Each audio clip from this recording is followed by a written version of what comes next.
Magic morning. Good morning. എവിടെ എല്ലാരും ഒന്ന് വരി. മാജിക് ക്യാമറ ഒക്കെ ഒന്ന് മോർണിംഗ്. ഓണാക്കി. മെഡിറ്റേഷൻ ഉണർന്നിട്ടില്ലേ? വരട്ടെ. അയ്യോ, അബ്ദുള്ള സാർ വന്നു, അഖിലജ വന്നു, റോസാലി മാം വന്നു. ഇനി ആരാ? ഇത്ര ഉള്ളൂ? ഷിജ, സുബ്രഹ്മണ്യൻ സാറ്. വറ്റ എല്ലാരും ക്യാമറ ഓണാക്കി വറ്റ. ഇന്ന് മഹാശിവരാത്രി ആയിട്ട് ഉറങ്ങുക. എന്ത് മനുഷ്യന്മാരങ്ങള്. വറ്റ എല്ലാവരും ക്യാമറ ഓണാക്കി വന്നോളി, എല്ലാരും വന്നോളി. ഇന്ന് നമുക്ക് ഈ സെക്ഷൻ കൈകാര്യം ചെയ്യുന്നത് ആരാണ്? വെസ്റ്റൻ സാറാണ്. കാണുന്നുണ്ട്? വെസ്റ്റൻ സാറിനെ കാണുന്നുണ്ട്? വെസ്റ്റൻ സാറിനെ കാണുന്നവരൊക്കെ ഒന്ന് യെസ് ഒന്ന് കമന്റ് ചെയ്ത്, യെസ് ഒന്ന് കമന്റ് ചെയ്ത് എന്നൊക്കെ നോക്കട്ടെ. നിങ്ങളൊക്കെ ആക്റ്റീവ് ആണോ അല്ലെന്ന് അറിയണമല്ലോ. രാവിലെ തന്നെ ഇങ്ങനെ മൂഡ് ഔട്ട് ആയിട്ടിരിക്കാതെ യെസ്. റോസാലിപ്പൻ യെസ് എന്ന് അടിച്ചു. ഓസ്റ്റിൻ സാർ എടുത്ത ഫ്യൂച്ചറിനെ കുറിച്ചാണ്. ഗിരജ yes.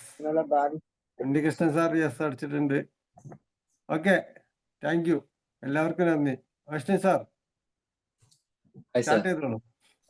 Thank you sir, thank you so much. ഇന്ന് ദിനം തെറ്റി വന്നതാണ്. അപ്പൊ എന്തായാലും നമുക്ക് ക്ലാസ്സിലേക്ക് കടക്കാം. അതിക്ക് മുമ്പ് കുറച്ചു പേരൊക്കെ ഉണ്ട്. എല്ലാവരോടും ചോദിക്കട്ടെ, ഈ ഭാവി അറിയാൻ വേണ്ടിയിട്ട് കണിയാന്റെ അടുത്തൊക്കെ പോയ എത്ര പേരുണ്ട്? അല്ലെങ്കിൽ അങ്ങനെ കൈനോട്ടൊക്കെ നടത്തിയ ഭാവി അറിഞ്ഞ എത്ര പേരുണ്ട്? സത്യമായിട്ട് പറഞ്ഞു എന്നിട്ട് പോയിട്ടില്ല. ഒരു കമ്പ്യൂട്ടറിന്റെ സാധനം ഉണ്ടായിരുന്നു, ഒരു പ്രതിമ, എന്താ പറയാ, ഒരു ബൊമ്മ. കമ്പ്യൂട്ടറിന്റെ റെക്കോർഡ് ചെയ്ത് കണ്ട് കേൾക്കണം, അത് കേട്ടിട്ടുണ്ട്. എന്നിട്ട് എന്തായി? നല്ലതാണോ? എന്താ, അതൊരു സെറ്റിങ്സ് ആണ് തോന്നുന്നു. നടന്നോ? എവിടെ നടക്കണം? വേറെ ആരെങ്കിലും കൈ നോക്കാനോ ഭാവി അറിയാൻ വേണ്ടി പോയിട്ടില്ല, പക്ഷെ വീട്ടിലെന്തെങ്കിലും പ്രതിസന്ധികൾ വരുമ്പോ പോയിട്ടുണ്ട്. ആണോ? അപ്പൊ എന്നിട്ട് അവരെന്ത് പറഞ്ഞതൊക്കെ നടന്നിട്ടുണ്ടോ?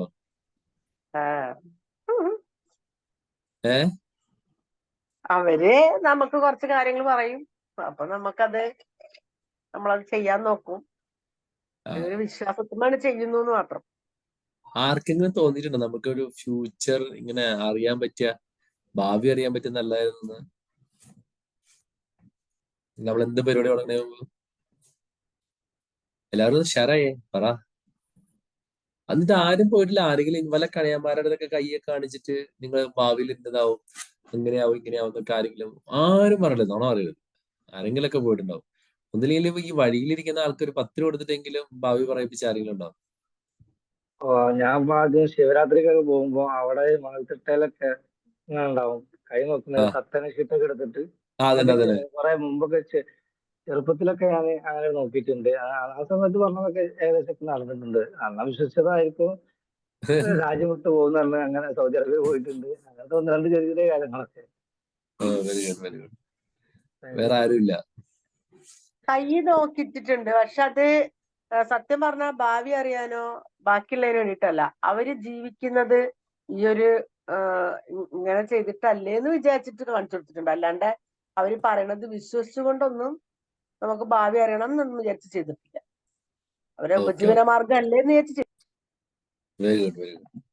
ഓക്കെ, നമ്മള് ഈ ഭൂമിയിൽ എനിക്ക് തോന്നുന്നു ഭൂരിഭാഗം ആൾക്കാരും ഈ ഭാവി കുറച്ചും കൂടി റെഡിയാക്കാൻ വേണ്ടിയിട്ട് എന്തൊക്കെ പരിപാടികളാണ് ചെയ്യണല്ലേ? ഇപ്പൊ നമുക്കറിയാം, ചില ആൾക്കാരുടെ അടുത്തൊക്കെ പോയിട്ട് പ്രശ്നങ്ങളൊക്കെ മാറാൻ പറയുമ്പോൾ അവർ ഓരോ മണ്ടത്തിലൊക്കെ പറഞ്ഞു കൊടുക്കും. അതൊക്കെ ചെയ്യുന്ന ആൾക്കാരും ഈ അടുത്തുകൂടെ എനിക്ക് തോന്നുന്നു ഒരു നരബലിയൊക്കെ നടത്തി. പ്രശ്നങ്ങൾ മാറാൻ, സാമ്പത്തികമായിട്ട് ഉയരാൻ വേണ്ടിയിട്ട് നരബലി വേണമെന്നുണ്ട് ഏതോ ഒരാളെ പോയി കൊന്നു. എത്ര നരബലികൾ ഇപ്പൊ നമ്മുടെ ഈ ഇത്രയും പരിഷ്കൃത സമൂഹത്തിലൊക്കെ നടക്കുന്നുണ്ട്. ഇതിനൊക്കെ ഒരു ഉദ്ദേശം വെച്ചാല് ഭാവി ശോഭനമാക്കുക, ഫ്യൂച്ചർ ബെറ്റർ ആക്കുക എന്നുള്ള ഒരു ആഗ്രഹത്തിന്റെ പുറത്താണ് ആൾക്കാർ ഈ മണ്ടത്തരൊക്കെ ചെയ്യുന്നത്. അപ്പോ നമ്മൾ ഒരു വലിയ തത്വചിന്തകന്മാരെന്താ പറയണെന്നറിയോ? നമുക്ക് ഭാവിയിൽ എന്ത് നടക്കും എന്ന് പറഞ്ഞു കഴിഞ്ഞാല് നമ്മള് പല ആൾക്കാരും ജീവിക്കില്ല, മരിച്ചു എന്ന് പറഞ്ഞ് ആത്മഹത്യ ചെയ്യുന്ന പറഞ്ഞ് നമ്മുടെ നടക്കാൻ പോണ എല്ലാ കാര്യങ്ങളും നമുക്ക് അറിയാന്നുണ്ടെങ്കിൽ ലൈഫിൽ എന്തെങ്കിലും ത്രില്ല് ഉണ്ടാവോ? ഹലോ, നമുക്കറിയാം നാളെ എന്ത് നടക്കും, മറ്റൊന്ന് നടക്കും, അല്ലെങ്കിൽ ഒരാഴ്ച കഴിഞ്ഞ് എന്ത് നടക്കും, ഒരു മാസം കഴിഞ്ഞ് എന്ത് നടക്കുന്നുണ്ടെങ്കിൽ നമ്മൾ വല്ലതും ചെയ്യുമോ? ഒരു നേക്കുണ്ടാവില്ല. ഒരു ത്രില്ല് ഉണ്ടാവില്ല. ഇപ്പൊ നമുക്ക് ഒരാൾക്കറിയാണ് ഒരു ബിസിനസ്സിലേക്ക് ഇറങ്ങണം, അത് പൊട്ടും എന്ന് പറഞ്ഞു കഴിഞ്ഞാൽ അയാൾ ആ ബിസിനസ് ചെയ്യൂല. അതുപോലെ തന്നെ അയാള് വേറെ എന്തെങ്കിലും, ഇപ്പം ചില ആൾക്കാരൊക്കെ ഉണ്ടാവും ഇങ്ങനെ പൈസയൊക്കെ സമ്പാദിക്കുന്ന വലിയ ബിസിനസ് ഒക്കെ ചെയ്ത് കഴിഞ്ഞിട്ട്, ഇപ്പം നമ്മുടെ എന്താ പറയാ സ്റ്റീവ് ജോബ്സ് ഒരുപാട് സാധനങ്ങൾ ക്രിയേറ്റ് ചെയ്തു. അവസാനം പുള്ളി പാൻക്രിയാസ് വന്ന് ചെറിയ പ്രായത്തില് ഒരു 52-53 വയസ്സൊക്കെ ആയപ്പോഴേക്കും അദ്ദേഹം ഈ ലോകത്തോട് വിട പറഞ്ഞു. അപ്പൊ അദ്ദേഹം മരണസമയമായപ്പോ വേറെ എന്തൊക്കെയോ ആള് കൂടുതൽ പറഞ്ഞു, നല്ല സുഹൃത്തുക്കൾ ഉണ്ടാവണം, ഭക്ഷണം കഴിക്കണം എന്നൊക്കെ പറഞ്ഞു. ആ സ്റ്റീവ് ജോബ്സിന് ചെറുപ്പത്തിലെ 10-20 വയസ്സുള്ളപ്പോ അറിയാണ്, ഞാൻ എന്തൊക്കെ ചെയ്താലും ഭാവിയിൽ ലാസ്റ്റ് എന്താ പറയാ ഇങ്ങനെ മരിക്കുള്ളൂ എന്ന് പറഞ്ഞു കഴിഞ്ഞാൽ പുള്ളി ഒന്നും ചെയ്യൂല. അപ്പൊ ആ ലോകത്തിന് പോലും ആ അദ്ദേഹത്തെ കുറിച്ച് കൊണ്ട് ഉപകാരമില്ലാണ്ടാവും. അപ്പൊ നമ്മൾ ഇന്ന് ഡിസ്കസ് ചെയ്യാൻ ആഗ്രഹിക്കുന്ന കാര്യം, ഫ്യൂച്ചർ എന്ന് പറയുന്നത് ഒരാൾക്കും പ്രവചിക്കാൻ പറ്റൂല. പക്ഷേ എന്ത് പറ്റും? ഫ്യൂച്ചർ പ്രവചിക്കാനൊന്നും പറ്റൂല. പക്ഷെ ഫ്യൂച്ചർ എന്ത് ചെയ്യാൻ പറ്റും? നമ്മുടെ ഫ്യൂച്ചർ ക്രിയേറ്റ് ചെയ്യാൻ പറ്റും. ഇല്ല, ഒന്നുകൂടി പറയാം, കേട്ടില്ല. നമുക്ക് ക്രിയേറ്റ് ചെയ്യാൻ പറ്റും നമ്മുടെ ചിന്തകൾ കൊണ്ട്. Very good Naufal sir, very good. I like it. Future correct answer ആണ് പറഞ്ഞത്. ഫ്യൂച്ചർ നമുക്ക് ഒരിക്കലും പ്രെഡിക്റ്റ് ചെയ്യാൻ പറ്റൂല, പക്ഷെ നമുക്ക് ക്രിയേറ്റ് ചെയ്യാൻ പറ്റും. നമ്മുടെ ഫ്യൂച്ചർ നമ്മുടെ കയ്യിൽ മാത്രമാണ്. ആ ഒരു മെസ്സേജ് നമുക്ക് കിട്ടിക്കഴിഞ്ഞാൽ നമ്മുടെ ലൈഫിൽ കുറെ കൂടി ഈസിനെസ് ഉണ്ടാവും. കാരണം പല ആളുകളും ഇത് എന്തൊക്കെയോ ഇങ്ങനെ ആരെങ്കിലും ഒക്കെ ഇതിങ്ങനെ റെഡിയാക്കി തരുന്നെന്ന് നോക്കി വെയിറ്റ് ചെയ്തിരിക്കുകയാണ്. പക്ഷെ നമ്മുടെ ഫ്യൂച്ചർ നമ്മൾ തന്നെ ക്രിയേറ്റ് ചെയ്യണം എന്നുള്ളതാണ്. ഞാൻ ഈ ഒരു ക്ലാസ് എടുക്കാനുള്ള ഒരു കാരണം തന്നെ, ഈ കഴിഞ്ഞ ആഴ്ചയിൽ ഞാൻ പറഞ്ഞായിരുന്നല്ലോ നിങ്ങളോട്, ദുബായിൽ വെച്ചിട്ടാണ് ക്ലാസ് ഞാൻ എടുത്തത്. അപ്പം ദുബായിലെ പല ക്രിയേറ്റീവ്സിന്റെയും ഇതിന്റെ കൂടെ എനിക്ക് പോവാൻ പറ്റി. എന്നുവെച്ചാൽ ദുബായിലെ മെട്രോ സിസ്റ്റം ആയിക്കോട്ടെ, അതല്ലെങ്കിൽ അവിടുത്തെ ബുർജ് ഖലീഫ, അവിടുത്തെ മറ്റേ എന്താ പറയാ അവരുടെ ഒരു ദുബായ് ഫ്രെയിം, അതിനകത്തേക്ക് ഈ പ്രാവശ്യം ഞാൻ കയറി. ഞാൻ പലതവണ ദുബായി പോയിട്ടുണ്ട്, പക്ഷെ ദുബായ് ഫ്രെയിമിലൊക്കെ ഞാൻ കഴിഞ്ഞ പ്രാവശ്യം പോകാത്തതിലൊക്കെ ഞാനിപ്പോൾ പോകുന്നത്. അതുപോലെ ഒരു വേൾഡ് ട്രേഡ് സെന്റർ, ഒരു സെന്റർ തന്നെ, ഒരു വലിയ സംഭവം തന്നെ. The forecaster who predicted 3 or 4 okay we'll come to this around. അപ്പം ഒരു വലിയ ഇത് എന്താ പറയാ, നമ്മുടെ ബുർജ് ഖലീഫ പോലെയുള്ള, അതല്ലെങ്കിൽ ദുബായ് മാൾ, ലോകത്തെ ഏറ്റവും വലിയ അക്വേറിയം ദുബായ് മാളിലാണ്. അതുപോലെ എമിറേറ്റ്സ് മാളിലാണ് വർഷങ്ങൾക്ക് മുമ്പ്, ഈവൻ 10-15 വർഷം മുമ്പ് നമ്മുടെ നാട്ടിലൊക്കെ ആരംഭിക്കുന്നതിനൊന്നും ചിന്തിക്കുന്നതിനേക്കാളൊക്കെ മുമ്പ് ഐസ് സ്കേറ്റിംഗ്, അത്രയും ടെമ്പറേച്ചറാണ്, 55-60 ഡിഗ്രി ടെമ്പറേച്ചർ വരുന്ന ഒരു നാട്ടില് കംപ്ലീറ്റ് ഫ്രീസ് ചെയ്ത് ഐസ് സ്കേറ്റിംഗ്. അതായത് നിങ്ങൾ ഒരു അയർലൻഡിലോ അല്ലെങ്കിൽ UK ഒക്കെ മഞ്ഞ് വീഴുമ്പോൾ പോയി കഴിഞ്ഞാൽ നിങ്ങൾ എങ്ങനെ എൻജോയ് ചെയ്യുന്നോ അതുപോലെയുള്ള ഒരു സംവിധാനം അവരവിടെ ക്രിയേറ്റ് ചെയ്തു. Everything was created. ഒരു ഡെസേർട്ടിൽ നിന്ന് അത്രയ്ക്കധികം സംഭവബഹുലമായ സാധനങ്ങൾ അവര് ക്രിയേറ്റ് ചെയ്തു.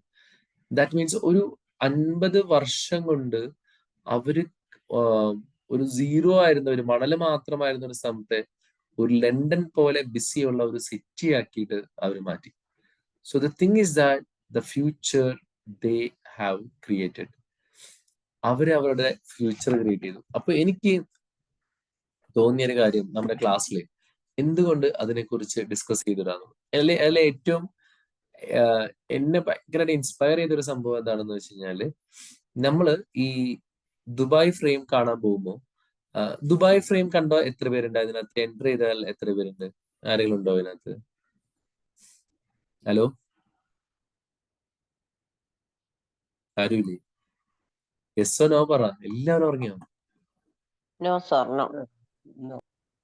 ആരെങ്കിലും യെസ് ഓർ നോ പറയാ. ദുബായ് ഫ്രെയിം കണ്ടവര്, ദുബായ് ഫ്രെയിമിന്റെ ഉള്ളിൽ കയറിയവര്? നോ. Okay, no. കണ്ടിട്ടില്ല. ഓ, വെരി ഗുഡ്. ദുബായ് പോയ എത്ര പേരുണ്ട്? ഞാൻ പോയിട്ടുണ്ട്, കണ്ടിട്ടുണ്ട്. ദുബായ് ഫ്രെയിം കാണണ്ടോ സാറേ? ഉവ്വ്. ഓക്കെ, ഒരാളുണ്ട്. ഓക്കെ, വേറെ ബാക്കി എല്ലാവരും നോ ആണ്. ഈ ദുബായ് ഫ്രെയിം എങ്ങനെയാന്ന് വെച്ച് കഴിഞ്ഞാല് അയ്യോ ഞാൻ എന്റെ പിക്ചർ ഉണ്ടെങ്കിൽ കാണിച്ചിട്ടായിരുന്നു. ഈ ദുബായ് ഫ്രെയിമിന്റെ പ്രത്യേകത എന്താണെന്ന് വെച്ചാല് ഇത് ഒരു ഫ്രെയിം പോലെ ഇരിക്കുന്നത്. ഫ്രെയിം പോലെ നമ്മളിപ്പോ ഒരു ഫോട്ടോ ഫ്രെയിം കണ്ടിട്ടില്ലേ? ആ ഫോട്ടോ ഫ്രെയിം പോലെ ഭയങ്കര ഉയരത്തിലുള്ള ഒരു സംഭവമാണ് ഈ ദുബായ് ഫ്രെയിം എന്ന് പറയുന്നത്. ഈ ഫ്രെയിം സോറി ഈ ഫ്രെയിം ഒരു സൈഡിൽ നിന്ന് നോക്കിക്കഴിഞ്ഞാല് ഒരു വ്യൂവും വേറെ സൈഡിൽ നിന്ന് നോക്കിക്കഴിഞ്ഞാല് വേറൊരു വ്യൂ ആണ്. ഒരു സെക്കൻഡ് ഒന്ന് ഹോൾഡ് മീൻസ് ഞാൻ ഇപ്പൊ കാണിച്ചതേ. സോറി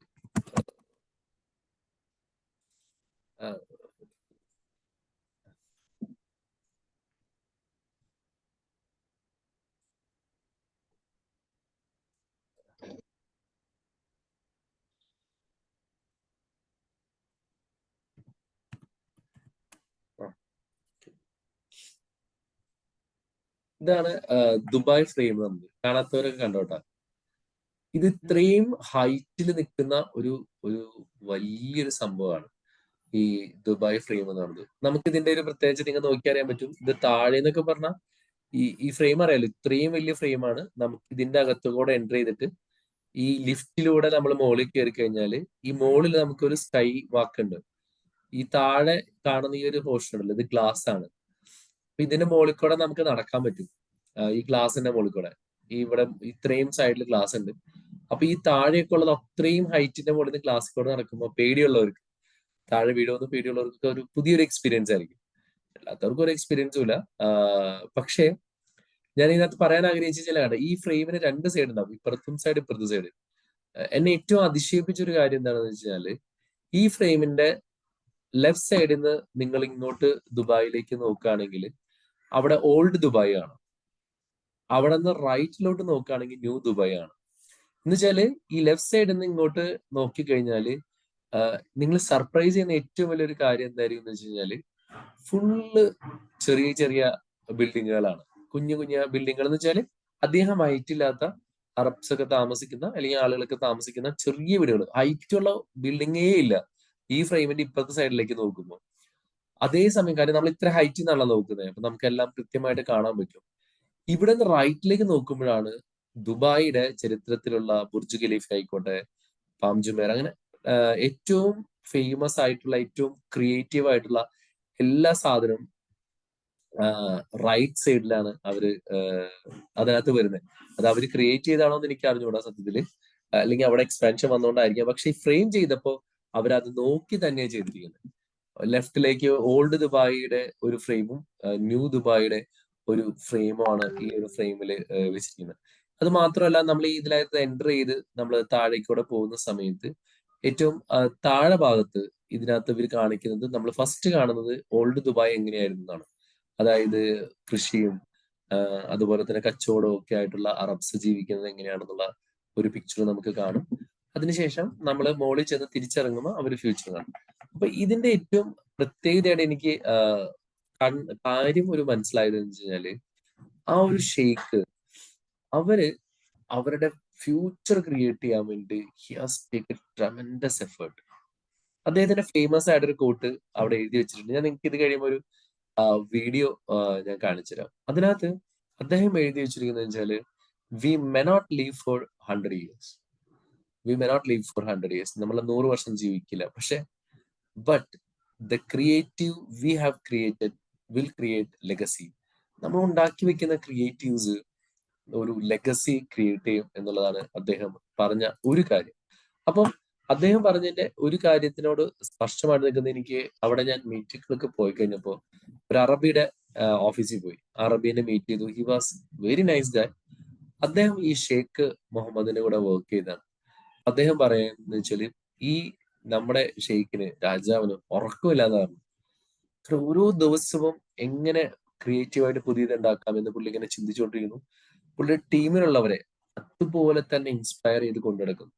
അദ്ദേഹത്തിന്റെ കൂടെ, ഇദ്ദേഹം റിട്ടയർഡായി, അദ്ദേഹത്തിന്റെ കൂടെ വർക്ക് ചെയ്തിരുന്ന സമയത്തൊക്കെ ഏതെങ്കിലും ഒരു പുതിയ കാര്യം ചെയ്യാനാണെങ്കിൽ അദ്ദേഹം ഇവർക്ക് അസൈൻ ചെയ്യും. ഷോർട്ട് ടൈമാ കൊടുക്കുള്ളൂ. ഇപ്പൊ ഒരു കസ്റ്റമർ റിലേഷൻ ഒക്കെ ഏറ്റവും ബെസ്റ്റ് ആണ് ദുബായിൽ. കസ്റ്റമർ റിലേഷൻഷിപ്പിന്റെ കാര്യങ്ങൾ ക്രിയേറ്റ് ചെയ്യാൻ പറഞ്ഞിട്ട് അദ്ദേഹത്തിന് കൊടുത്തിട്ട് 3 days ആണ് ഇവരുടെ ടീമിന് സമയം കൊടുത്തത്. 3-ാമത്തെ ദിവസം എല്ലാം കഴിയുന്നതിന് മുമ്പ് തന്നെ വെളുപ്പിന് 3:30-4 മണിക്ക് ഷെയ്ഖ് ബിൻ റാഷിദ് ഇവരെ കാണാൻ വന്നു. എന്തായി എന്ന് പ്രോഗ്രസ് ചോദിക്കാൻ വന്നു. അതുപോലെ ISO 9000 ആദ്യമായി വന്ന സമയത്ത് ഇംപ്ലിമെന്റ് ചെയ്ത ഒരു വലിയ മനുഷ്യനാണ്. തുടക്കം തന്നെ ഇവരുടെ ടീമിലോട് ഇവരോട് പറഞ്ഞു. അതായത് ഇംഗ്ലീഷ് അറിയാത്ത അറബ്സിന് അറിയാലോ, പൊതുവെ അവർ ഇംഗ്ലീഷൊക്കെ സംസാരിക്കാൻ ഭയങ്കര മടിയായിരുന്നു.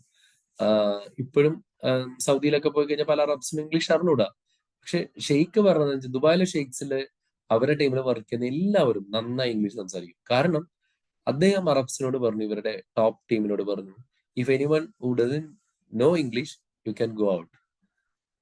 അവർക്ക് അവിടെ സ്ഥാനമില്ല എന്ന് തോന്നുന്നു. എല്ലാവരും ഇംഗ്ലീഷ് സംസാരിക്കുക. കാരണം നമ്മൾ ഡെവലപ്പ് ചെയ്യാൻ പോകുന്നത് ഇറ്റ്സ് എ ഗ്രേറ്റ് ഫ്യൂച്ചർ.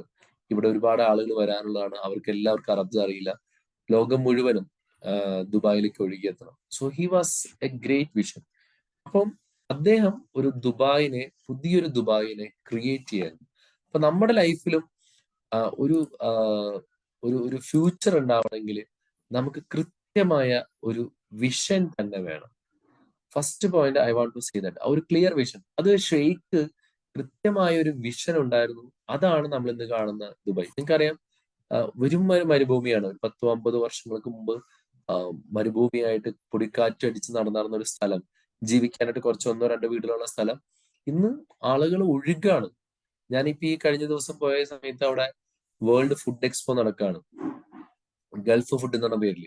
അപ്പം ഇതിലൊക്കെ എന്നെ അത്ഭുതപ്പെടുത്തുന്നത് വെച്ചാൽ ഇപ്പൊ ഒരു വേൾഡ് ട്രേഡ് സെന്റർ ഉണ്ട്. അതൊരു ടെമ്പററി സെറ്റപ്പ് അല്ല. നമുക്കറിയാം ഇവിടെ പലപ്പോഴും എക്സിബിഷൻ ഒക്കെ നടക്കാൻ വേണ്ടി ടെമ്പററി ഒരു സെറ്റപ്പ് അല്ലെങ്കിൽ ഒരു ഹാളിലൊക്കെയാണ് ചെയ്യുന്നത്. ഇത് എക്സ്ട്രീമിലി വലിയൊരു ട്രേഡ് സെന്റർ തന്നെ ക്രിയേറ്റ് ചെയ്തിട്ടേക്ക ഒരു ലോകത്തിൽ നിന്നുള്ള ആൾക്കാർക്ക് വന്ന് എക്സിബിറ്റ് ചെയ്യാനൊക്കെ വേണ്ടിയിട്ട്. അപ്പോ അതുപോലെയുള്ള ഒരുപാട് കാര്യങ്ങൾ അവര് മെട്രോ റെയിലൊക്കെ ഇതുപോലെ ഇദ്ദേഹത്തിന്റെ ഒരു ഫ്യൂച്ചർ വിഷൻ ഉണ്ടായിരുന്നുകൊണ്ടാണ് ഇതുപോലെ ക്രിയേറ്റ് ചെയ്തത്. ഇന്ന് ഞാൻ നിങ്ങളൊരു വീഡിയോ കാണിച്ചു തരാം. ഇറ്റ്സ് 5 minute ഉണ്ട് ഈ വീഡിയോ. കണ്ടിരുന്ന നിങ്ങളത് രസമാണ്. ഇത് ഞാൻ എന്റെ ക്യാമറയിൽ ഷൂട്ട് ചെയ്തതാണ്. ഈ ദുബായ് ഫ്രെയിമിൽ നമ്മൾ ഇറങ്ങി വരുമ്പോൾ, നമ്മൾ താഴെ എത്തിക്കഴിയുമ്പോൾ ഇനി 2050 ദുബായ് എങ്ങനെയായിരിക്കും അത് അദ്ദേഹം പിക്ചറൈസ് ചെയ്ത് വിഷ്വൽ നമ്മുടെ എയുടെ സഹായത്തോടെ പിക്ചറൈസ് ചെയ്ത് ലോകത്തോട് മുഴുവൻ കാണിക്കുകയാണ്. ഞങ്ങളിപ്പോ 2025 ആണ്. 25 years കഴിയുമ്പോൾ ഹൗ വി ടു ബി, അത് നമുക്ക് കണ്ടാൽ നിങ്ങൾക്ക് അത്ഭുതം തോന്നും. മോസ്റ്റ്ലി മെക്കനൈസ്ഡ് ആയിരിക്കും, AI ബേസ്ഡ് ആയിരിക്കും. ആളുടെ ലൈഫ് അത്രയും ഈസി ആയിരിക്കും. ഹൈപ്പർ ലൂപ്പ് ആയിരിക്കും അവരുടെ ട്രാവലിംഗ് സിസ്റ്റം ഒക്കെ. ഷെയ്ഖ് സൈദ് റോഡൊക്കെ എപ്പോഴും കാണിക്കുന്നുണ്ട്. അപ്പൊ ആ ഷെയ്ഖ് സൈദ് റോഡിലൊക്കെ വണ്ടികളുടെ എണ്ണം കുറഞ്ഞ ആളുകൾ ഫ്ലൈ ചെയ്തു പോകുന്നൊരു നിങ്ങൾ കണ്ടു നോക്ക്, നിങ്ങൾക്ക് അതിന്റെ ഒരു ടേസ്റ്റ് മനസ്സിലാവും. ഈ വേർഡ് നോക്കുക, the future is for those who dare to dream and find the courage to perceive their dream. ഇത് ഷെയ്ഖ് മുഹമ്മദ് ബിൻ റാഷിദിന്റെ എന്താ പറയാ, അദ്ദേഹത്തിന്റെ ബുക്കിൽ നിന്നുള്ള വേർഡാണ്. അത് വെച്ചിട്ടാണ് അവർ തുടങ്ങുന്നത് തന്നെ. ക്യാമറയിൽ ഷൂട്ട് ചെയ്തോണ്ടൊരു പിള്ളേരെ വർത്താനമൊക്കെ കേൾക്കും, പക്ഷെ ഇറ്റ്സ് ഗുഡ് കണ്ടാൽ.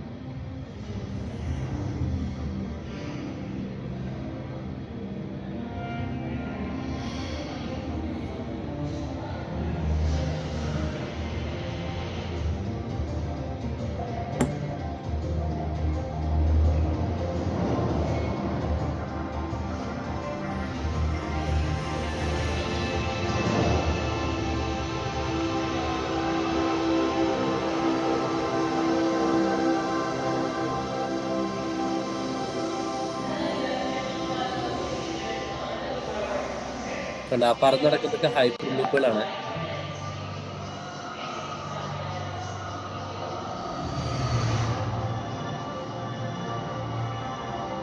ട്രെയിനൊക്കെ വാക്വം ബേസ്ഡ് ആയിട്ടുള്ള ട്രെയിൻസ് ആണ് അവർ പ്ലാൻ ചെയ്യുന്നത്.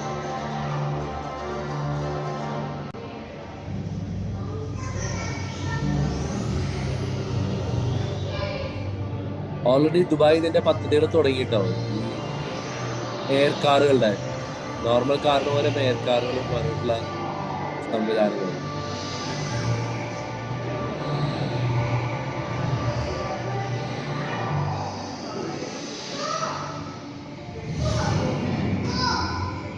മെട്രോ ട്രെയിൻ ഉണ്ട്.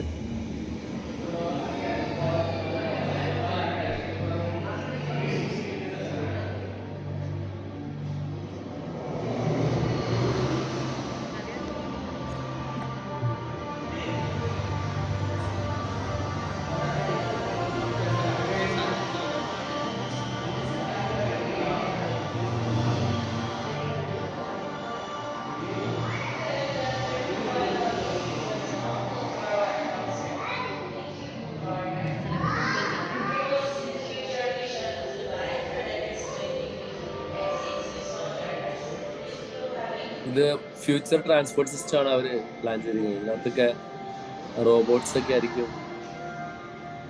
മനുഷ്യരെ സപ്പോർട്ട് ചെയ്യാൻ വേണ്ടി നിൽക്കുന്നത്.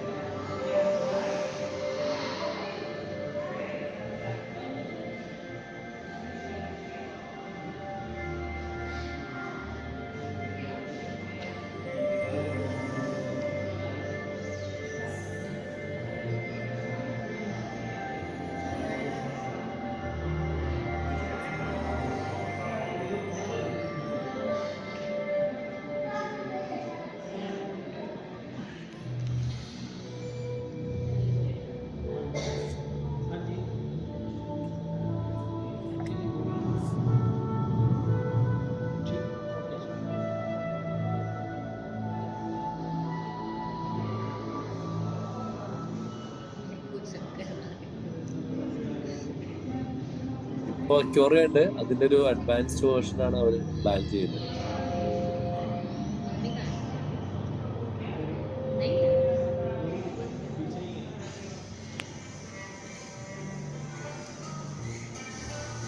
ത്രീ ഡി പ്രിന്റിംഗ് ബിൽഡിങ്ങുകളായിരിക്കും ഇനി വരാൻ പോകുന്നത്. ഓട്ടോമാറ്റിക്കലി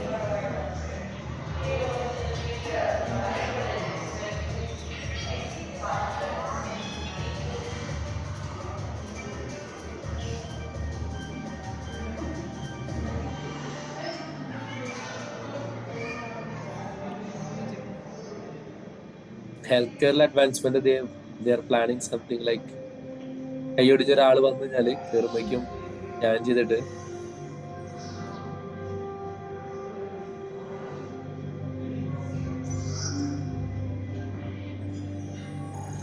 ഓട്ടോമാറ്റിക്കലി അയാൾ കയറുമ്പോഴേക്കും അവിടെ കാലിന്റെ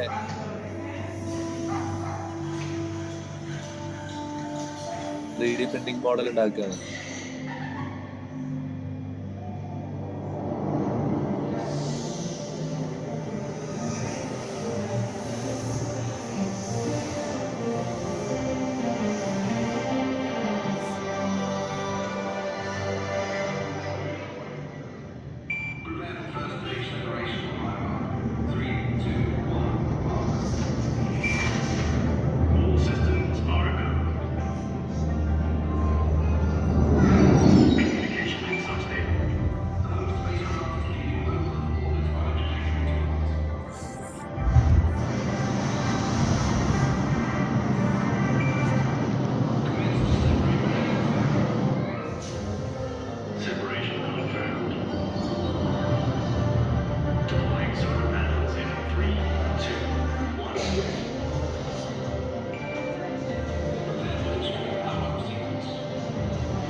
We may not live 100 years, but the products of our creativity can leave a legacy long after we are gone. ഇതാണ് അദ്ദേഹത്തിന്റെ ഒരു വിഷൻ എന്ന് പറയുന്നത്. ഇതാണ്. അപ്പം ഇത് കണ്ടപ്പോ വാട്ട് യു ഫീൽ? ഒരു മനുഷ്യൻ ഇങ്ങനെ ചിന്തിച്ച് അദ്ദേഹത്തിന്റെ മനസ്സിലുള്ളത് ഇന്ന് കമ്പ്യൂട്ടറിന്റെ പണ്ടായിരുന്നെങ്കിൽ ഇങ്ങനെ ഒരു സംവിധാനമില്ല. നമുക്ക് ആളുകളൊക്കെ ഡ്രീം പറയണം. ഇന്ന് നമ്മൾ സ്വപ്നം കാണുന്നതൊക്കെ നമുക്ക് എക്സ്പ്ലെയിൻ ചെയ്യാൻ പറ്റുന്നുണ്ടെങ്കിൽ അത് വരച്ച് ഇതുപോലൊരു വീഡിയോ ആക്കി തരാനായിട്ട് ആളുകൾ ഉള്ളത് കൊണ്ട് ഇത് ലോകത്തോട് പറയാണ്, okay we are going to become like this. ഇതിന്റെ ഒരുപാട് സ്റ്റെപ്സ്, ഇത് വെറുതെ തള്ളാൻ വേണ്ടിയിട്ട് അവർ വെച്ചിരിക്കുന്നതല്ല. 2030 ആവുമ്പോഴേക്കും പേപ്പർലെസ് ഗവേണൻസ്, അതായത് ഭരണത്തിലെ ഒരു കാര്യത്തിനും പേപ്പർ വേണ്ട എന്നുള്ള രീതിയിലേക്കാണ് അവർ ഓൾറെഡി ചെയ്യുന്നത്. ഇപ്പൊ നിങ്ങൾ ദുബായിൽ പോയി അവരുടെ സർവീസ് ഒക്കെ എടുക്കുമ്പോൾ മനസ്സിലാവും, നിങ്ങൾക്ക് എല്ലാ സാധനവും ഓൺലൈനിൽ ബുക്ക് ചെയ്യാം. മെട്രോ കാർഡ്, ക്യാഷ്ലെസ് ആണ് എല്ലാം. നിങ്ങളുടെ മെഷീൻ സ്വൈപ്പ് ചെയ്ത് കഴിഞ്ഞാൽ ഇപ്പൊ ഫോണൊക്കെ കൊണ്ട് നമ്മുടെ ഇവിടെ ഒന്നും വന്നിട്ടില്ല. അവിടെ ഇപ്പൊ ഞാൻ കണ്ട ഒരു സംഭവം വെച്ചാല്, നിങ്ങൾ എത്ര പേര് അത് ഉപയോഗിച്ചിട്ടുണ്ടെന്ന് എനിക്ക് അറിഞ്ഞൂടാ. ഇപ്പൊ നമ്മള് മൊബൈൽ വെച്ചിട്ട് കാർഡ് വെച്ച് പേ ചെയ്യുന്നതൊക്കെ ഇവിടെ വന്നു. നമ്മളിപ്പോ കാർഡ് തന്നെ വൈഫൈക്കായി. പക്ഷെ നിങ്ങൾക്ക് പേ ചെയ്യാൻ വേണ്ടിയിട്ട് ഇപ്പൊ എവിടെയെങ്കിലും മെട്രോയിൽ കാർഡ് വെച്ചിട്ടു അത് റീചാർജ് ചെയ്യണം. ജസ്റ്റ് നിങ്ങളുടെ ഫോൺ ഒന്ന് ചേർത്ത് ഒഴിച്ചാൽ മതി. ആപ്പിൾ പേ ഒക്കെ ഫോൺ മതി, വേറെ ഒന്നും വേണ്ട.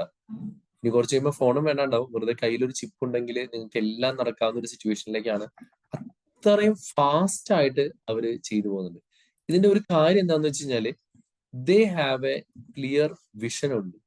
നമ്മുടെ ഫ്യൂച്ചർ നമ്മളാണ് ക്രിയേറ്റ് ചെയ്യേണ്ടത്. ഒരു പ്രസിദ്ധമായ അലൻ എന്ന് പറയുന്ന ഒരാളുടെ പ്രസിദ്ധമായ ഒരു വാക്കുണ്ട്, the better way to predict your future is to create it. നിങ്ങളുടെ ഫ്യൂച്ചർ പ്രെഡിക്റ്റ് ചെയ്യാനുള്ള ഏറ്റവും നല്ല ഒരു മാർഗം നിങ്ങളത് ക്രിയേറ്റ് ചെയ്യുക എന്നുള്ളതാണ്. അപ്പൊ നമുക്കും ഇവിടെ ഒരു ടോപ്പ് ലെവലിലേക്ക് മാറണമെങ്കിൽ നമുക്കും ആദ്യം വേണ്ട ഒറ്റ കാര്യം എന്താ അറിയോ, നമുക്കൊരു വിഷൻ വേണം. ഷെയ്ഖ് സായിദിന് ഉണ്ടായിരുന്ന പോലത്തെ ഒരു വിഷൻ. നമ്മുടെ രാജ്യത്തിനും ഒരുപാട് വിഷൻ ഉണ്ടായിരുന്നു. അപ്പോൾ നമ്മൾ എപ്പോഴും ചിന്തിക്കേണ്ട ഒരു കാര്യം എന്ന് വെച്ച് കഴിഞ്ഞാല് വിഷൻ ഉണ്ടാവുക എന്നുള്ളതാണ് ഏറ്റവും വലിയ കാര്യം. ഇപ്പം നമ്മൾ സ്വാതന്ത്ര്യത്തിന്റെ എന്താ പറയാ 78-79 വർഷങ്ങളൊക്കെ നമ്മളിങ്ങനെ ആഘോഷിച്ചുകൊണ്ടിരിക്കുകയാണ്. അപ്പോൾ ആ സ്വാതന്ത്ര്യം എത്ര മനോഹരമാണെന്ന് നമുക്ക് സ്വാതന്ത്ര്യം ഇല്ലാത്ത ആൾക്കാരോട് ചോദിച്ചാൽ അറിയാൻ പറ്റും. അപ്പോൾ മഹാത്മാഗാന്ധി എന്ന് പറയുന്ന ഒരാൾക്ക് എന്താ പറയാ ഇവിടെ കൊണ്ട് മറ്റേ ദക്ഷിണാഫ്രിക്കയിൽ വെച്ചിട്ട് കളറില്ലാത്തതിന്റെ പേരിൽ മാത്രം ഫസ്റ്റ് ക്ലാസ് ടിക്കറ്റ് എടുത്തിട്ടും ചവിട്ട് കൊണ്ടപ്പോഴാണ് അദ്ദേഹത്തിന് ഒരു ക്ലിയർ വിഷൻ സംഭവിച്ചത്. എന്ത്, എന്റെ രാജ്യത്തുള്ള ആളുകൾക്ക് ഒരു ഫ്രീഡം വേണമെന്നുള്ളത്. അപ്പൊ അദ്ദേഹത്തിന്റെ ഒരു ക്ലിയർ വിഷനിൽ നിന്നാണ് എന്താ പറയാ രാജ്യത്ത് നമുക്ക് എല്ലാവർക്കും ഒരു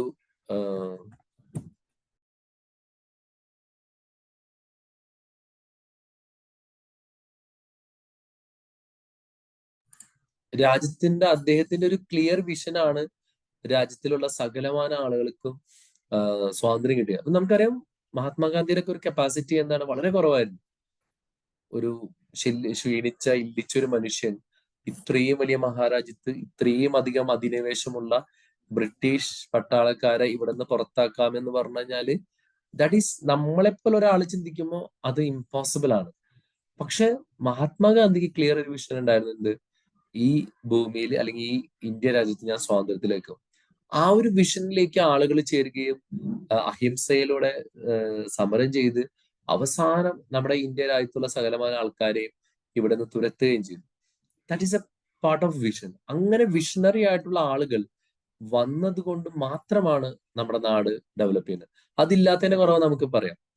പലപ്പോഴും ഞാൻ രാഷ്ട്രീയം പറയുന്നില്ലെങ്കിൽ പോലും കരുണാകരനെ പോലുള്ള ആളുകളുള്ളപ്പോൾ നമ്മളിപ്പോ എയർപോർട്ട് വരുന്ന സമയത്ത് ഇപ്പൊ ഞങ്ങളുടെ തൊട്ടടുത്താണ് കൊച്ചിൻ ഇന്റർനാഷണൽ എയർപോർട്ട്. ആ എയർപോർട്ടിലുള്ള എത്രയധികം സൗകര്യങ്ങളാണ്. ഇപ്പൊ പ്രത്യേകിച്ച് ഇപ്പൊ അന്ന് നമുക്കറിയാം ആ എയർപോർട്ട് വരുന്ന സമയത്ത് നേവൽ ബേസിന്റെ ഒരു എയർപോർട്ട് മാത്രമേ ഇവിടെയുള്ളൂ. അപ്പൊ കരുണാകരൻ എന്ന് പറയുന്ന വ്യക്തി അന്ന് ഒരു വിഷൻ എടുക്കാണ് എയർപോർട്ട് ഉണ്ടാക്കണം. അതിന് സർക്കാരിന്റെ അത്രയും വലിയൊരു പൈസ ഇല്ല. എന്തുകൊണ്ട് ഇത് പ്രൈവറ്റ് പബ്ലിക് പാർട്ട്ണർഷിപ്പിൽ ചെയ്തുകൂടാ, ഷെയർ മേടിച്ച് ചെയ്തുകൂടാ? രാജ്യത്ത് അങ്ങനെ ഒരു സംവിധാനമേ ഉണ്ടായിരുന്നില്ല. അതായത് എയർപോർട്ട് എന്ന് പറയുന്ന സംഭവം ഒരിക്കലും പ്രൈവറ്റ് പാർട്ണർഷിപ്പുകൾ ഉണ്ടാക്കുന്നതിനെ കുറിച്ച് ചിന്തിക്കാൻ പോലും കാര്യമില്ല. സേഫ്റ്റി അതൊക്കെ പ്രശ്നമാണുണ്ട്. കരുണാകരന് കൃത്യമായ വിഷൻ ഉണ്ടായിരുന്നു. വിജയ് കുര്യൻ എന്ന് പറയുന്ന വ്യക്തിയെ അദ്ദേഹം അപ്പോയിന്റ് ചെയ്യുകയും ഡൽഹിയിൽ വിജയ് കുര്യനോട് പറഞ്ഞു വെച്ചാല് ഇതിന് വേണ്ട ഡോക്യുമെന്റ്സ്, ഡൽഹിയിൽ റൂം എടുത്ത് താമസിച്ചു, ഇതിന് വേണ്ട ഡോക്യുമെന്റ്സ് അപ്രൂവ് ചെയ്തിട്ട് വന്നാൽ മതി എന്ന് പറഞ്ഞ് അദ്ദേഹത്തെ വിട്ടു. മാത്രമല്ല കരുണാകരൻ ആഴ്ചക്ക് പണ്ടൊക്കെ കോമഡിയില് കരുണാകരനെ കളിയാക്കും ഡൽഹിയിൽ പോവാണെന്ന് പറഞ്ഞിട്ട്. ഇദ്ദേഹം ഫ്ലൈറ്റിന് ഡൽഹി പോകുന്നു, ഡൽഹിയിൽ ചെല്ലുന്നു, മിനിസ്ട്രിയിലെ കാണുന്നു, അപ്രൂവലിന് വേണ്ടി ട്രൈ ചെയ്യുന്നു, തിരിച്ചു വരുന്നു.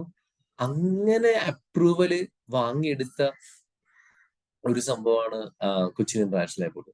ആ എയർപോർട്ട് വരുന്ന സമയത്ത് നമ്മുടെ നാട്ടിൽ എന്തോരം ആൾക്കാർ അതിനെതിരെ സംശയം. എയർപോർട്ട് വന്ന് അങ്ങനെ വരും ഇങ്ങനെ വരും. നേതാവിന്റെ പേര് പറയുന്നില്ല. ആ നേതാവ് പറഞ്ഞു വെച്ചാല് ആ ഫസ്റ്റ് ഫ്ലൈറ്റ് എന്റെ നെഞ്ചത്തെ കൂടെ കയറാൻ പറ്റുള്ളൂ, അത്രയും സമ്മതിക്കൂല എന്ന് പറഞ്ഞിട്ട് ഇവിടെ കിടന്ന് ബഹളമയമായിരുന്നു. എന്ത് സംഭവിച്ചു? അദ്ദേഹത്തിന്റെ ആ ഒരു സ്ട്രോങ് ഇതുള്ളത് കൊണ്ട് ആ സംഭവം കൃത്യമായിട്ട് അവിടെ നടക്കുകയും ഏറ്റവും രസം വെച്ചാൽ ഈ പറഞ്ഞ ആളാണ് ആ എയർപോർട്ടിന്റെ ഇനാഗുറേഷൻ കഴിഞ്ഞപ്പോൾ അതിന്റെ ഫസ്റ്റ് MD ആയി. ഇന്ന് എത്രയോ ആളുകൾക്ക് ഒരു ജോലി കൊടുക്കുന്ന, അതിൽ ഇൻവെസ്റ്റ് ചെയ്തവർക്കൊക്കെ എത്ര പൈസ കിട്ടണമെന്ന് അറിയോ? അപ്പൊ ഞാൻ കഴിഞ്ഞ ദിവസം ക്യാംകോ എന്ന് പറഞ്ഞ സ്ഥാപനത്തിൽ പോയി കഴിഞ്ഞപ്പോ അവിടുത്തെ സാർ തമാശക്ക് പറഞ്ഞു, തമാശക്കല്ല കാര്യമായിട്ട് പറഞ്ഞതാണ്, അവരുടെ ഓഡിറ്റില് ഇവര് ഈ എയർപോർട്ട് തുടങ്ങിയ സമയത്ത് 25-50 ലക്ഷം എയർപോർട്ടിൽ ഇൻവെസ്റ്റ് ചെയ്തു.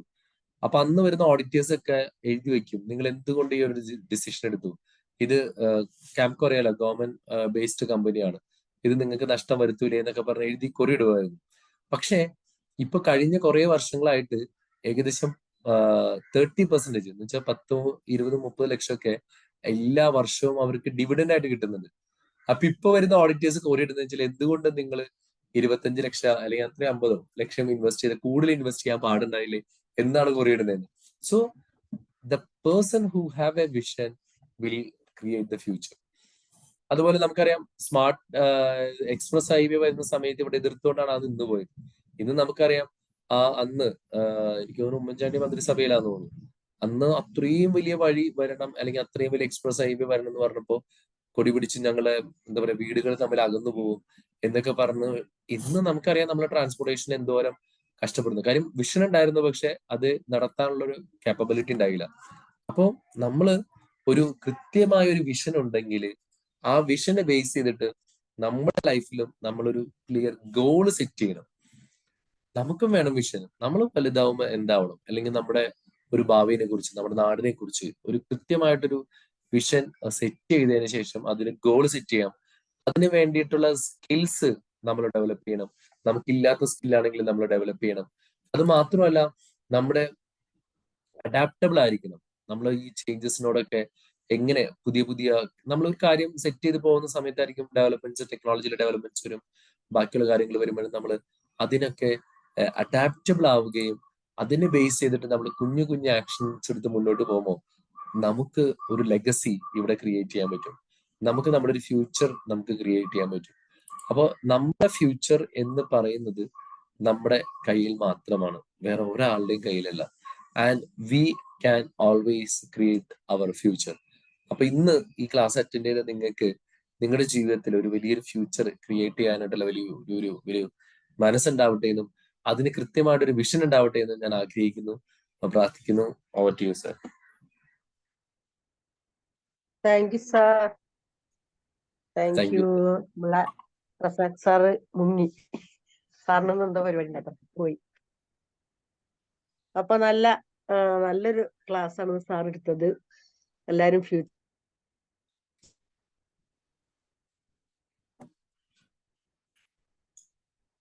സിന്ധു മാം കേൾക്കുന്നില്ല, ഇടയ്ക്ക് വിട്ടുപോയായിരുന്നു മാഡം, ഇടയ്ക്ക് വിട്ടുപോകുന്നുണ്ട്. ഇതാണ് വീഡിയോ ഓൺ ആക്കാൻ പറ്റുന്നില്ല. രാവിലെ വീഡിയോ ക്ലാസ് ആണെന്ന് സാറ് കേൾക്കണില്ലേ? ഇപ്പൊ കേൾക്കണില്ലേ? കേൾക്കാം. നല്ലൊരു ക്ലാസ് ആണെന്ന് സാർ എടുത്തത് ഫ്യൂച്ചറിനെ കുറിച്ച്. അപ്പൊ ഇന്ന് തൊട്ട് തന്നെ എല്ലാവരും ഫ്യൂച്ചറിനെ പറ്റി നല്ലൊരു പ്ലാനിങ് ഒക്കെ ഉണ്ടാകുക. സത്യം പറഞ്ഞ ഒരു വീഡിയോ കണ്ടപ്പോ ശരിക്കും ദുബായി പോയ ഒരു ഫീലാണ് കിട്ടിയത്. നമുക്കൊന്നും സ്വപ്നം കാണാൻ പോയി പറ്റുന്നില്ലേ, പോകാൻ പറ്റുമെന്നുള്ളത് നമുക്ക് പറ്റില്ല. എന്തായാലും അത് വിഷൻ ബോർഡിൽ ഉണ്ട് പോണം എന്നുള്ളത്. കാരണം എന്റെ മോൻ അവിടെ ഉള്ളത് കൊണ്ട് പോണം എന്നൊരാഗ്രഹം ഉണ്ട്. ചിലപ്പോ അത് എന്തായാലും സാധിക്കും എന്ന് വിശ്വസിക്കുന്നു. അപ്പൊ എനിവേ നല്ല ക്ലാസ് ആയിരുന്നു. ഇനി ഫീഡ്ബാക്ക് പറയാനുള്ളവർ ഓരോരുത്തരായിട്ട് മുന്നോട്ട് വരിക, ഫീഡ്ബാക്ക് പറയാം.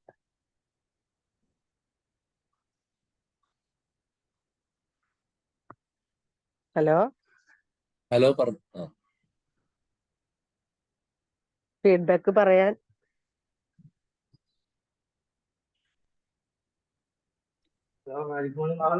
കേൾക്കുന്നുണ്ടോ? കേൾക്കാം, പറഞ്ഞോളൂ സാർ.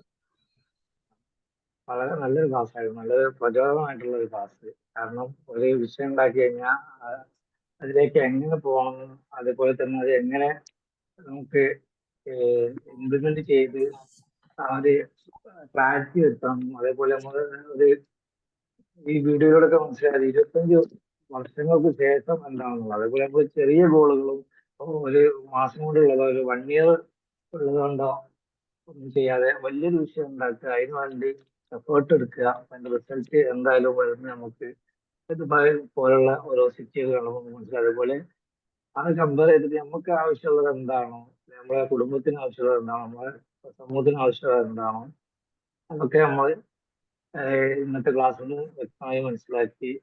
അതേപോലെ ഒരു വിഷയം ക്രിയേറ്റ് ചെയ്യുക, അതിന് വേണ്ടി എഫേർട്ട് എടുക്കാൻ മനസ്സിലായി. ഏതായാലും വളരെ നന്ദി. നമ്മൾ ബിസിനസ്സിലായാലും കരിയറിലായാലും ഒക്കെ എന്താണ് ചെയ്യേണ്ടതെന്നുള്ളത് ലളിതമായി മനസ്സിലാക്കി തന്നു. വളരെ എക്സ്പ്ലെയിൻ ചെയ്ത് മനസ്സിലാക്കി തന്നു. Thank you sir. Thank you Naufal. Ranjith sir.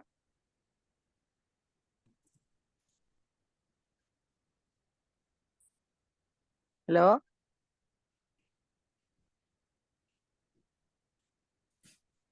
Hello Mani sir.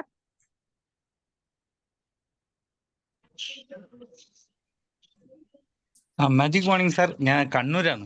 അപ്പോ ഓ ഒരു ഏതായാലും ഞാൻ കേട്ടിട്ടുണ്ട്, നല്ല ക്ലാസ് ആയിരുന്നു സാർ. നമ്മളെ ഫ്യൂച്ചർ നമ്മൾ തന്നെ ക്രിയേറ്റ് ചെയ്യണം, വേറെ ആരും കൊണ്ടും പറ്റില്ല. നമ്മളാണ് നമ്മളെ ഫ്യൂച്ചർ ക്രിയേറ്റ് ചെയ്യേണ്ടത്. അതിന് കറക്റ്റ് ആയിട്ടുള്ള ഒരു വിഷൻ വേണം. ആ വിഷൻ പ്രാവർത്തികമാക്കാൻ വേണ്ടിയിട്ട് എന്തൊക്കെ ചെയ്യാൻ പറ്റുമോ അതെല്ലാം ചെയ്തിട്ട് നമ്മളത് ഫുൾഫിൽ ചെയ്യുക എന്നുള്ളതാണ് സാറ് പറഞ്ഞതിൻ്റെ.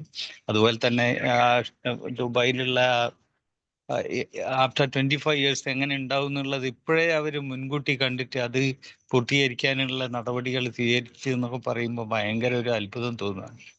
അതുപോലെ പല പണ്ട് നടക്കാത്ത കാര്യങ്ങൾ വരെ ആൾക്കാർ ഒരു വിഷനായിട്ട് കരുതിയിട്ട് ഫുൾഫിൽ ചെയ്തിട്ടുണ്ട്. ഈവൻ നമ്മളിപ്പം മുകളിൽ കൂടെ പോകുന്ന എയറോപ്ലെയിൻ ആയാലും ശരി, അതുപോലെ തന്നെ ടെലിഗ്രാഫ്, ടെലിഫോൺ, പലതരം ഇൻവെൻഷനും നമ്മൾ പ്രഡിക്റ്റ് ചെയ്യാൻ പറ്റാത്ത കാര്യങ്ങളാണ് എല്ലാം സംഭവിച്ചുകൊണ്ടിരിക്കുന്നത്.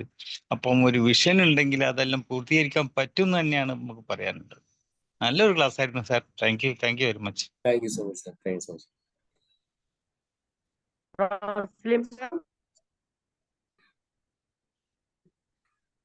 Hello good morning sir. വളരെ നല്ലൊരു ക്ലാസ് ആയിരുന്നു. ആദ്യത്തെ ഒരു പോയിന്റ് ഞാൻ വീണ്ടും നന്നായിട്ട് കേൾക്കാനിരിക്കുകയായിരുന്നു. പക്ഷെ ബാക്കി പോയിന്റ്സ് എല്ലാം സാർ പെട്ടെന്ന് പറഞ്ഞു കാരണം ഒരു വിഷമം തോന്നി. നേരത്തെ കേട്ടിട്ടുള്ളതാണ് എങ്കിലും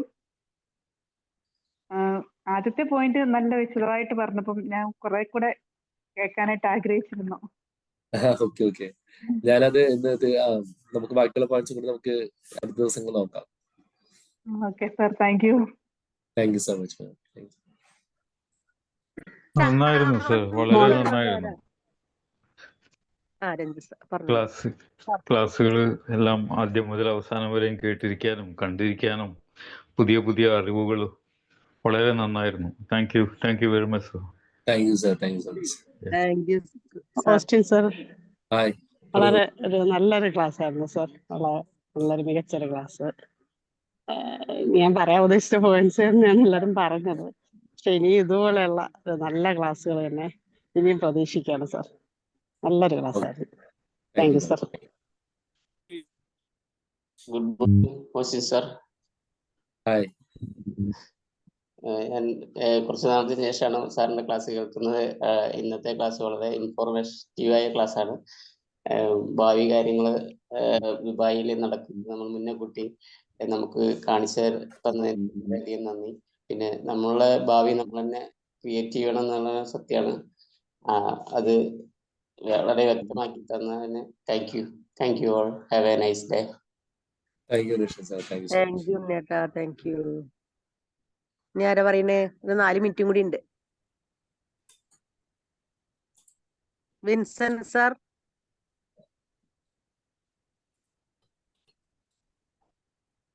ഹലോ. ഹലോ. പറഞ്ഞോളൂ.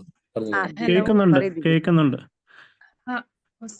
നല്ല ക്ലാസ് ആയിരുന്നു. എന്താ പറയാ, അവർക്ക് എല്ലാവർക്കും ഒരു വിഷൻ ഉണ്ടായിരിക്കണം ഫ്യൂച്ചറിനെ പറ്റിയിട്ട് എന്നുള്ള ഒരു എടുക്കുന്ന നല്ലൊരു ക്ലാസ് എടുത്തു. Thank you sir. Thank you so much. Thank you Divya. Shamli ഏതാ? ഷാംലി പുതിയ ആളാണ് തോന്നുന്നുണ്ടല്ലോ. ഷാംലി.